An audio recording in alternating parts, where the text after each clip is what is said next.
जय हिंद गाइस, स्वागत है आपके अपने चैनल 24/7 सीए जोन में। और यहाँ पे जो सरप्राइज़ है उसकी पहली क्लास आपके सामने है। एंशिएंट हिस्ट्री से जितने भी क्वेश्चन बनते हैं वो हम इस वीडियो में कवर करने वाले हैं और पूरी कोशिश करेंगे कि वो इम्पॉर्टेंट क्वेश्चंस कवर करें जो आपके एंट्रेंस पर्पस के लिए, एंट्रेंस एग्जाम पर्पस के लिए बहुत ही ज़्यादा इंपॉर्टेंट रोल प्ले करने वाले हैं। सो क्लास लंबी अगर हो रही है तो हो जाने दीजिए, लेकिन यहाँ पे इस एक क्लास में पूरा जो भी एंशिएंट हिस्ट्री से क्वेश्चन बनते हैं वो मैं यहाँ पे कवर करवाने वाला हूँ। सो चलिए विदाउट वेस्टिंग टाइम स्टार्ट करते हैं।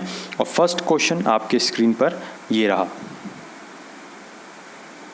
तो फर्स्ट क्वेश्चन आपके सामने है। यहाँ पे आपको बताना है कि जो सिंधु घाटी सभ्यता के शहरों की गलियाँ थीं तो कैसी थीं। सिंधु घाटी सभ्यता के शहरों की गलियाँ कैसी थीं।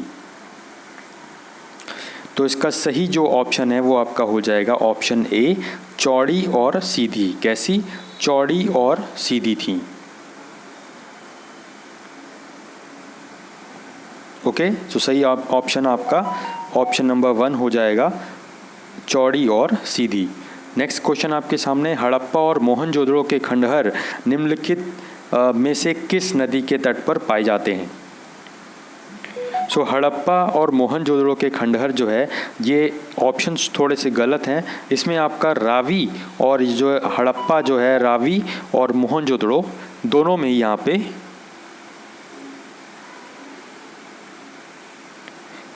मतलब हड़प्पा जो है रावी नदी के किनारे और मोहनजोदड़ो जो था वो सिंधु नदी के किनारे पाए जाते हैं। तो इसमें ऑप्शंस थोड़े गलत हैं, इसलिए आप इसको नेगलेक्ट कर दीजिएगा। लेकिन ध्यान रखिएगा, हड़प्पा किसके?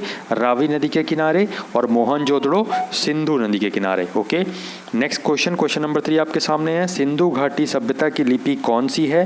तमिल, खरोष्ठी, अज्ञात या ब्राह्मी। तो इसमें अगर सही ऑप्शन देखिए तो आपका बनेगा यहाँ पे अज्ञात। सिंधु घाटी सभ्यता की लिपि अज्ञात है, अभी इसको यहाँ पे कोई भी समझ नहीं पाया है। नेक्स्ट क्वेश्चन आपकी स्क्रीन पर ये रहा। सो बताना है आपको, बिना दुर्ग के एकमात्र सिंधु नगर कौन सा था। तो बिना दुर्ग के एकमात्र सिंधु नगर जो था यहाँ पे कौन सा था? तो ऑप्शन डी आपका सही हो जाएगा, चन्हुदड़ो जो है यहाँ पे बिना दुर्ग के एकमात्र सिंधु नगर यहाँ पे था। मोहनजोदड़ो में सबसे बड़ा भवन कौन सा है? विशाल स्नानागार, धान्यागार, सस्तंभ हॉल या फिर 2 मंजिला मकान। सो इसमें सही ऑप्शन आपका हो जाएगा ऑप्शन नंबर बी, धान्यागार। नेक्स्ट क्वेश्चन है, सिंधु घाटी के लोगों की एक महत्वपूर्ण रचना निम्नलिखित में से किसकी मूर्ति थी। तो सिंधु घाटी सभ्यता के जो लोग थे उनकी जो एक महत्वपूर्ण रचना थी वो थी इसमें कौन सी? नृत्य करती हुई बालिका। कौन? नृत्य करती हुई बालिका। नेक्स्ट क्वेश्चन आपकी स्क्रीन पर।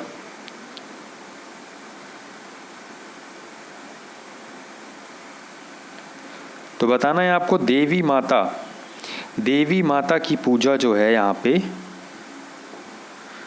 किससे संबंधित थी। देवी माता की पूजा यहाँ पे किससे संबंधित थी आपको बताना है।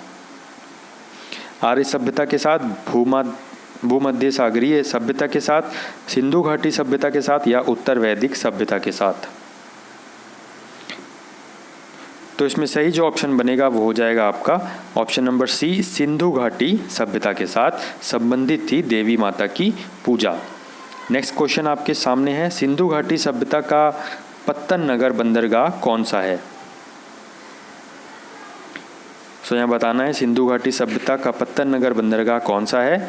सो इसमें जो है बंदरगाह की बात आएगी तो आप लोथल याद रखिएगा, ये अभी कहाँ है? गुजरात में है। लोथल नामक स्थान पर निम्नोक्त सभ्यताओं में से किसका जहाजी मालघाट था। तो सिंधु घाटी का जो है जहाजी मालघाट था लोथल में। नेक्स्ट क्वेश्चन आपकी स्क्रीन पर ये रहा, सिंधु अर्थव्यवस्था की ताकत थी तो कृषि, व्यापार, चाक पर बनाए गए मिट्टी के बर्तन या बढ़ईगिरी। तो इसमें जो है कृषि जो है आपको ध्यान रखना है। सिंधु घाटी जो सभ्यता थी इसमें यहाँ पे इनकी जो ताकत थी वो अर्थव्यवस्था की, वो कौन थी? कृषि। नेक्स्ट क्वेश्चन आपके सामने, आपको बताना है, सिंधु सभ्यता के टेराकोटा निम्नलिखित में से कौन सा पालतू जानवर विद्यमान नहीं था। तो इसमें भैंस भी थी, भेड़ भी थी, सूअर भी थी, लेकिन गाय का वर्णन नहीं किया गया था। तो 11 का ऑप्शन सी आपका करेक्ट आंसर हो जाएगा। 12 नंबर क्वेश्चन है, देवी माता की पूजा संबंधित थी, किससे संबंधित थी ये आपको बताना है।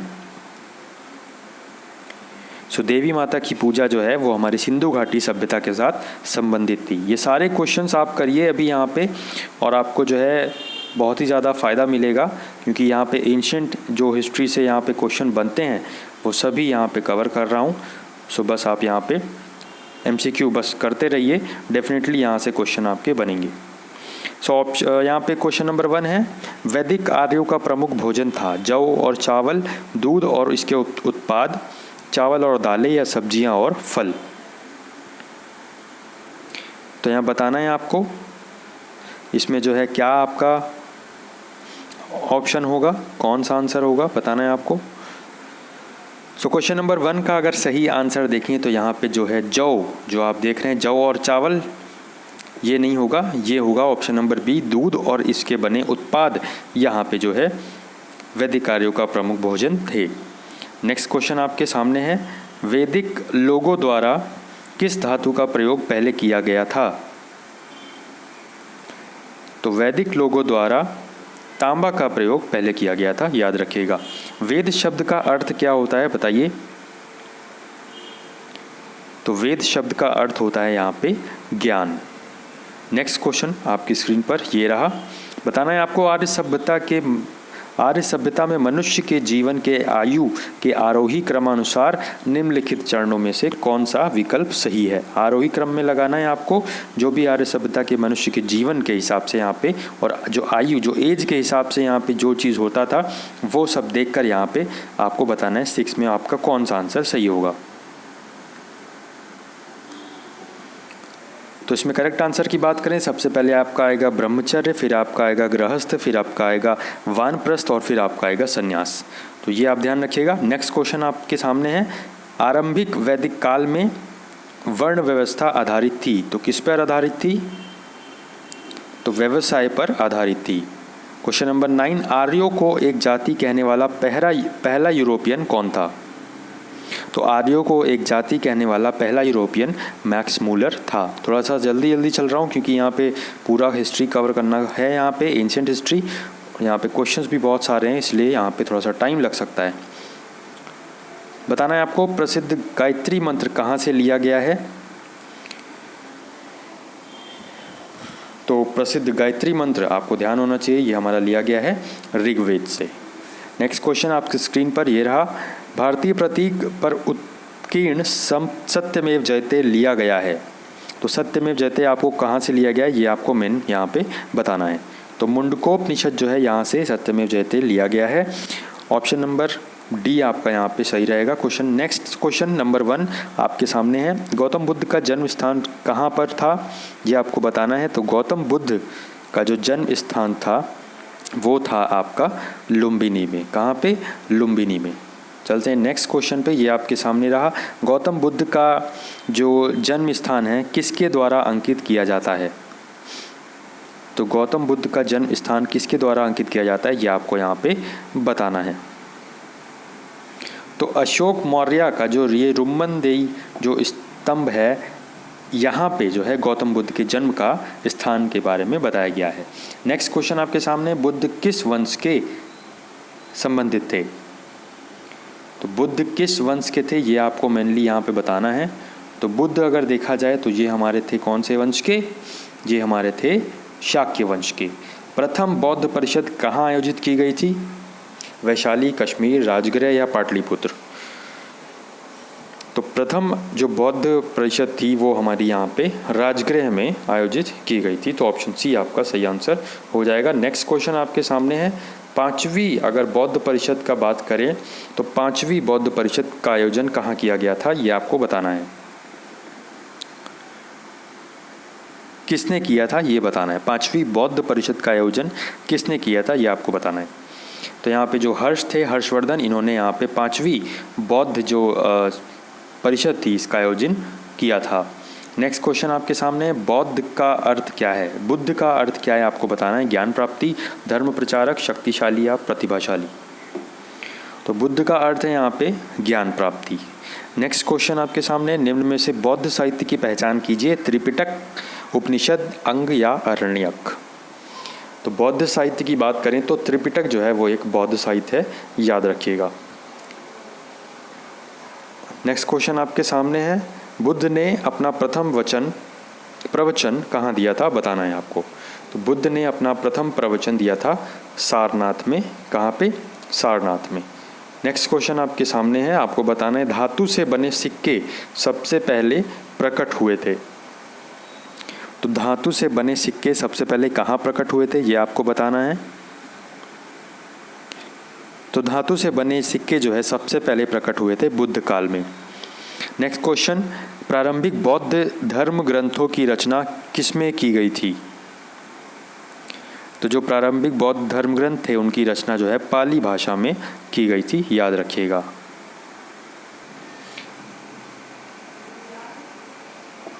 नेक्स्ट क्वेश्चन आपके सामने, यहाँ पे बताना है आपको निम्नलिखित में से बौद्धों का जो पवित्र ग्रंथ कौन सा था, ये बताना है आपको। तो निम्नलिखित में से जो बौद्धों का पवित्र ग्रंथ की बात करें तो यहाँ पे जो है आपका त्रिपिटक बौद्धों का पवित्र ग्रंथ था। नेक्स्ट क्वेश्चन नंबर 19 बताना है आपको, बुद्ध धम्म और संघ मिलकर कहलाते थे त्रिरत्न, त्रिसर्ग, त्रिवर्ग या त्रिमूर्ति। तो बुद्ध धर्म और संघ मिलकर कहलाते थे त्रिरत्न। नेक्स्ट क्वेश्चन, बुद्ध का प्रबोध कहाँ प्राप्त हुआ था? बुद्ध को प्रबोध मतलब ज्ञान जो है वो कहाँ प्राप्त हुआ था, ये बताना है आपको। तो बुद्ध को प्रबोध की बात करें तो बुद्ध जी को यहाँ पे बोध गया में यहाँ पे ज्ञान की प्राप्ति हुई थी, याद रखिएगा। नेक्स्ट क्वेश्चन आपके सामने है, बताना है आपको इच्छा सब कष्टों का कारण है, यह जो है प्रचार करने वाला कौन सा धर्म है? बौद्ध धर्म, जैन धर्म, सिख धर्म या हिंदू धर्म। तो इच्छा सब कष्टों का कारण है, ये जो है हमारा बौद्ध धर्म का प्रचार हमारा ये करता है। महावीर कौन थे? 21वें तीर्थकार, 24वें तीर्थकार, 23वें तीर्थकार या फिर 22वें तीर्थकार। सो महावीर जो है वो हमारे थे 24वें तीर्थकार। भारत में जैन धर्म का संस्थापक कौन है? तो भारत में जैन धर्म का संस्थापक जो है वो है महावीर। नेक्स्ट क्वेश्चन आपके सामने है, दक्षिण भारत में प्रसिद्ध जैन केंद्र स्थित है, कहाँ पर? तो श्रवणबेलगोला में हमारा दक्षिण भारत में जो है प्रसिद्ध जैन केंद्र जो है वो श्रवणबेलगोला में स्थित है। नेक्स्ट क्वेश्चन, भारत में सबसे पुराना लौह युग जुड़ा हुआ है। ऑप्शंस आपके सामने हैं, बताइए इसमें कौन सा ऑप्शन आपका करेक्ट हो जाएगा। तो क्वेश्चन नंबर 1 का देखें तो सबसे पहले जो हमारा फर्स्ट वाला जो ऑप्शन है, चित्रित धूसर मृद भांडों के साथ यहाँ पे जुड़ा हुआ था भारत का सबसे पुराना लौह युग। नेक्स्ट क्वेश्चन है आपके सामने, 6ठी शताब्दी ईस्वी पूर्व मगध में किसका विशाल भंडार था? तो यहाँ पे टिन का। नेक्स्ट क्वेश्चन आपके सामने है, मगध के उत्थान के लिए कौन सा प्रथम शासक उत्तरदायी था? तो मगध के उत्थान के लिए प्रथम शासक जो बिंबिसार थे वही यहाँ पे उत्तरदायी थे। नेक्स्ट क्वेश्चन, सिकंदर महान का शिक्षक कौन था, आपको बताना है। तो सिकंदर महान का जो शिक्षक थे वो कौन थे? एरिस्टोटल जिसे बोलते हैं वही। हेरोडोटस जो है इनको जनक माना जाता है किसका? इतिहास का, भूगोल का, राजनीतिक शास्त्र का या दर्शन शास्त्र का? तो हेरोडोटस यहाँ पे जो है इनको जो है भूगोल का नहीं इतिहास का यहाँ पे जनक माना जाता है, हिस्ट्री जिसे बोलते हैं। तो हिस्ट्री का जो है फादर जो है किसे बोला जाता है? हेरोडोटस को। नेक्स्ट क्वेश्चन आपके सामने है, महाभाष्य लिखा था किसने लिखा था? गार्गी ने, मनु ने, बाण ने या पतंजलि ने? तो महाभाष्य जो है ये लिखा था पतंजलि ने। प्राचीन काल में स्त्रोत सामग्री लिखने के लिए प्रयुक्त भाषा थी? तो संस्कृत। नेक्स्ट क्वेश्चन, चंद्रगुप्त मौर्य के बाद मौर्य सिंहासन पर निम्नलिखित में से कौन बैठा था? और ये सब क्वेश्चंस आप लोग एक बार जाने से पहले और या जितनी मैक्सिमम टाइम हो पाए आप इसको रिवाइज जरूर करिए, क्योंकि तभी ये सब क्वेश्चंस आपके दिमाग में बैठेंगे और तभी आपको वहाँ पे ऑप्शन क्लिक होगा। अदरवाइज कन्फ्यूजन ही कन्फ्यूजन, सॉल्यूशन का कुछ पता नहीं। ठीक है, आगे आपको पता है। बहरहाल इस क्वेश्चन का आंसर हो जाएगा हमारा बिंबिसार। चंद्रगुप्त मौर्य के बाद मौर्य सिंहासन पर बिंबिसार बैठे थे।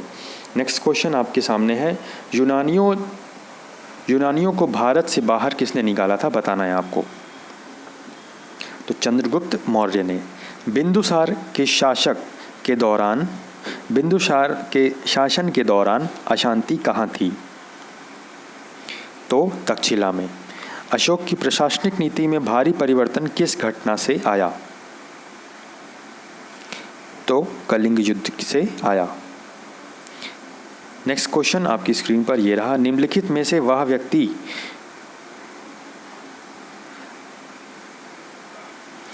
बताना है आपको, निम्नलिखित में से वह व्यक्ति कौन है जिसका नाम देवनाम प्रियदर्शी था। तो देवनाम प्रियदर्शी किसका नाम था, मौर्य राजा अशोक का। चंद्रगुप्त मौर्य के दरबार में भेजा गया यूनानी राजदूत था। तो यहाँ पे कौन था, मेगास्थनीज। इंडिका किसने लिखी है, तो इंडिका लिखी है हमारी मेगास्थनीज ने। नेक्स्ट क्वेश्चन, कलिंग युद्ध किस वर्ष में हुआ था, तो कलिंग युद्ध जो है वो हमारा हुआ था 261 BC में। अशोक पर कलिंग युद्ध का प्रभाव कहाँ दिखाई देता है, ये आपको बताना है। तो अशोक पर कलिंग युद्ध का प्रभाव दिखाई देता है शिलाओं पर उत्कीर्ण 13वें राज्यादेश में। अर्थशास्त्र की रचना किसने की थी, बहुत ही आसान क्वेश्चन है, तो किसने की थी, कौटिल्य एडमिनिस्ट्रेशन में यहाँ पे अर्थशास्त्र की बात आती है। नेक्स्ट क्वेश्चन है यहाँ पे, किस प्रसिद्ध शासक को शिलालेखों का जनक कहा जाता है, तो यहाँ पे अशोक को शिलालेखों का जनक कहा जाता था। मिलिंद पन्नो क्या है, तो मिलिंद पन्नो एक बौद्ध पाठ है। चरक किसके राज चिकित्सक थे, तो चरक जो है कनिष्क के राज चिकित्सक थे। किसके, कनिष्क के। वीडियो अगर अच्छी लग रही है तो लाइक जरूर कर दीजिएगा। कुषाण वंश के प्रसिद्ध राजा का नाम बताइए, तो कुषाण वंश के जो प्रसिद्ध राजा थे वो थे कनिष्क। प्राचीन काल में निम्नलिखित में से कौन कलिंग का एक महान शासक था, तो यहाँ पे खारवेल। प्राचीन काल में खारवेल जो थे वो कलिंग के एक महान शासक थे। नेक्स्ट क्वेश्चन, सातवाहन का सबसे बड़ा शासक कौन था, तो सातवाहन का सबसे बड़ा शासक यहाँ पे थे कौन, गौतमी पुत्र शातकर्णी। नेक्स्ट क्वेश्चन आपके सामने, निम्नलिखित में से आपको बताना है कि कौन सी विद्या सबसे पुरानी पीठ कौन सी है। निम्नलिखित में से विद्या की सबसे पुरानी पीठ कौन सी है, तो तक्षशिला जो है वो सबसे पुरानी विद्यापीठ है। नेक्स्ट आपको बताना है पहला ज्ञात गुप्त शासक कौन था, तो पहला ज्ञात गुप्त शासक यहाँ पे थे श्रीगुप्त। नेक्स्ट आपको बताना है गुप्त राजा जिसने विक्रमादित्य की पदवी ग्रहण की थी वह था, तो वो थे चंद्रगुप्त द्वितीय। चंद्रगुप्त द्वितीय याद रखिएगा, सेकंड वाले। नेक्स्ट क्वेश्चन आपके सामने है, गुप्त काल के चांदी के सिक्कों को कहते थे, तो गुप्त काल के चांदी के सिक्कों को कहते थे क्या, रुपयक। चंद्रगुप्त द्वितीय और किस नाम से जाना जाता था, तो चंद्रगुप्त द्वितीय यहाँ पे विक्रमादित्य नाम से भी जाना जाता था। नेक्स्ट क्वेश्चन है यहाँ पे,